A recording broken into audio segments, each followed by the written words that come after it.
उस हादसे को लेकर मैंने सवाल उठाए पार्लियामेंट में, और पार्लियामेंट में मैंने पूछा कि इसके ऊपर आप क्या कर रहे हो। नहीं कर रहे, अपनी इज्जत गई, सवाल उठाया। तो सवाल उठाने के बाद में 140 सांसदों को सस्पेंड किया गया और उसमें 2 कानून पास कर दिए। उसमें एक कानून कर दिया, इलेक्शन कमिश्नर को कैसे चुना जाएगा। उसके लिए एक कमेटी बनती थी। वो कमेटी में 3 जन होते थे। एक होते थे देश के प्रधानमंत्री, दूसरा होता था chief justice of the country और supreme court, chief justice of the supreme court, और तीसरे होते थे ऑपोजिशन लीडर। अब क्या हुआ, उस कानून में उन्होंने जो कुछ मॉडिफिकेशन किया उसमें चीफ जस्टिस को हटा दिया।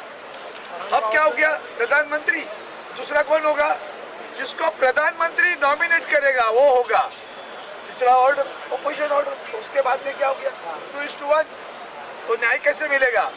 तो इसका मतलब तानाशाही आएगी, तानाशाही चल रही है। ईडी हो, सीबीआई हो, इनकम टैक्स हो, हम लोग डर रहे, कुछ बोलो तो ईडी घर पे आएगा।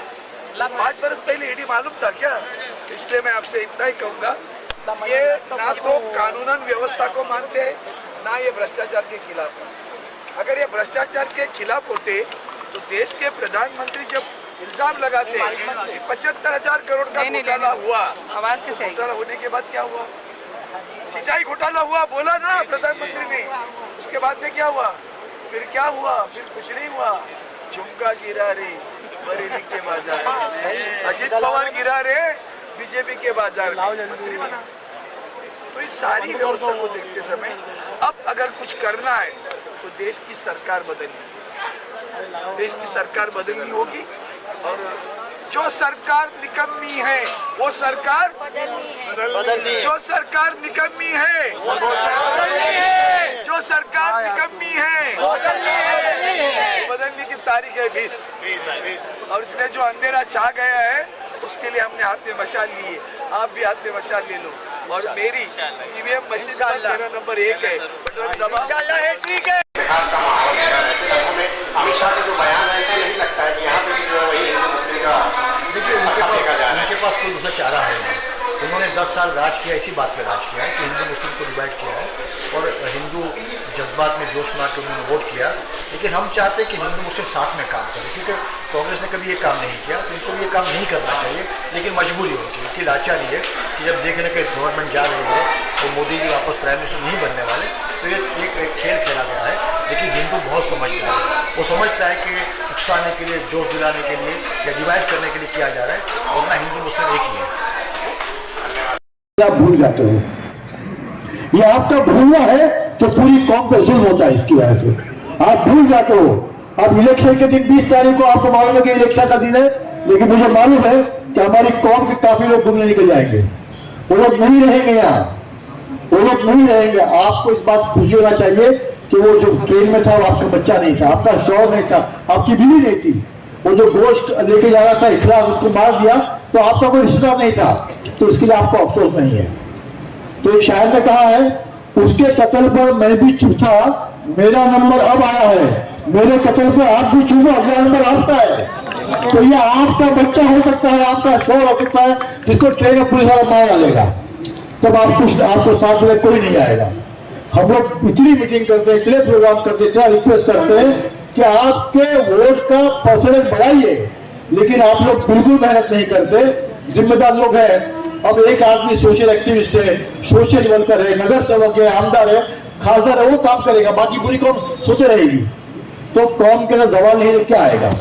देखिए आज मौका है आपके सामने, 20 तारीख का दिन बहुत अहम है।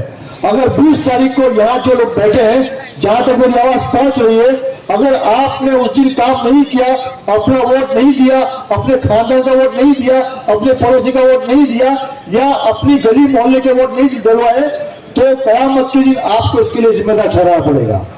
आपका पोता पोती, आपका नवाज नवाजी कोसेंगे आपको कि आपको मौका था जुल्म रोकने का, लेकिन आपने नहीं रोका। तो आज हमारी हालत है, बहुत कुछ होने वाला आगे अगर आपने सही वक्त पे सही फैसला नहीं किया।